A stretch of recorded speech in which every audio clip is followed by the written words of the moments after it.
American Prospects is kind of a peeling away of Norman Rockwell and Saturday Evening Post landscape depiction. Hi there. Joel Sternfeld has been on my to-do list for a while, but I got a little nudge from a subscriber who regularly interacts with the channel, Desmond Painter. So I thought it would be interesting to have a look at Sternfeld's position within the evolution of photography. The major step forward for photography in the 70s and 80s was in the color realm. There were probably 4 pivotal publications that altered the way in which the world engages with color photography. Stephen Shore's Uncommon Places, William Eggleston's Guide, Joel Meyerowitz's Cape Light, and Joel Sternfeld's American Prospects. They all, in their own way, wrestled color photography out of the Kodak moment domain and moved it into gallery spaces.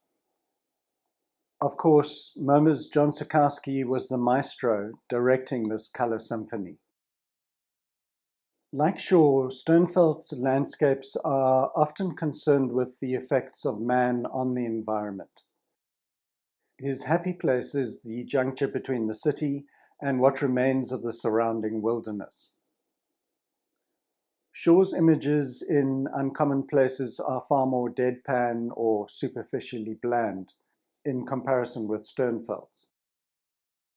Shore's images lean further towards the new topographic photographers like Robert Adams, Frank Gohlke and Joe Deal, but in color. Sternfeld explains how a photographer working in color has to be more conscious of creating abstraction in order to elevate an image. In the case of black and white photography, the shift to monochrome already provides a level of abstraction. Therefore, when we look at a black and white photograph, there's an immediate level of abstraction. Whereas the color photograph, we can compare to our experience right, left, up, and down. And so for the color photograph to be transporting, there needs to be built into the color photograph some level of abstraction. And that's a very complicated matter. It can occur in many, many different ways. At the time when these color photographers were forging a new path through unmapped territory, they were to varying degrees aware of what the others were up to. But they couldn't just take a look at Instagram. Sternfeld consciously reacted against the influence of some of his contemporaries, particularly Eggleston and his poetic snapshots. This clip illustrates how, after meeting up with Eggleston, he subtly adapted his approach in order to continue developing a distinctive voice. It was sort of like the early Christians. Color was a subversive faith. And if you met another color photographer, you wanted to get together in a cave and talk about it. And William Eggleston, in the fall of 74 or 5, spent a good 2 or 3 hours going through shoebox after shoebox of prints, drugstore prints, and talking about them. And it was enormously helpful, and he was so gracious and so kind, and helpful not in the way that it pointed me towards something, but pointed me away. American Prospects was released in the same year as David Lynch's film Blue Velvet. Beneath Sternfeld's beautiful scenes, there lies an undercurrent of unease. You have a sense that you're being lured into a space that on the surface seems safe, but there are also a number of danger signs. In the early 70s, working in New York, he started shooting color with a 35mm camera. These shots, I think, were all taken with a handheld camera, but they have a sense of stillness, which makes me think that even at this early stage, an 8x10 sensibility was waiting to be exposed. While making this work, he was also cultivating his ideas around color. For him, the use of color was never arbitrary. Both of his parents were artists, and he majored in art at Dartmouth. During that time, he studied the Bauhaus school, in particular the color theory of Joseph Albers, who stressed the interconnectivity between color, form, and emotion, suggesting that we experience a particular color relative to its surroundings. The manner in which he responded to these ideas will become a bit clearer within the video. In early 1978, at age 33, he received a Guggenheim Fellowship. This was a watershed moment for him because it allowed him to transform his photographic approach and create the color work that was beginning to crystallize in his mind. He bought a camper van and an 8x10 camera, but he didn't just rush out the door and start taking pictures. He began by examining the technical aspects of the process that he was about to embark on, nailing down things like his choice of lenses and film stocks, and he was also interested in capturing a consistency of light within this process. So his trips were planned according to the seasons. Sternfeld looked critically at the work that he had already produced before this juncture, seeking moments that contained an element of what he described as transcendence. This photograph was particularly significant. He contemplated why the photograph for him works, and this then led on to him considering painters like Paul Klee in order to develop a palette that allowed him to achieve unity of both form and content. This is an interesting segment that gives us some insight into his thoughts on establishing a broad aesthetic for his project. I came back to New York in the summer of 1975. And one day I went to the beach, and all of a sudden, thing like that, the doors of perception open. And the doors of perception opened for me for a moment, and I took a picture thinking there was something there. And then I more or less put it away. But when I received that Guggenheim in 1978, I was absolutely galvanized. Here I had the opportunity of a lifetime. I had a sabbatical from teaching. What was I going to do? And I went through all of my old pictures and I asked myself, which one was the best? And oddly enough, this one came up. And I think I started to analyze it. What was it about this picture that made it the best? And bit by bit, I began to think of Paul Klee, and this is one of the watercolors he made in Tunisia. Klee, who was at the Bauhaus, organized many of his pictures with 2 or 3 dominant hues or relatively equal density. This seemed like a palette that might provide unity of form and content. Sternfeld isn't a one-trick pony. He's done fantastic work since American Prospects, but it's really difficult to put all this later work into any broad context without fully understanding what he had achieved with the Prospects photographs. Over a period of 8 years, he went on a series of road trips across America in his camper van, subtly documenting the underlying societal and socioeconomic issues in America at that time.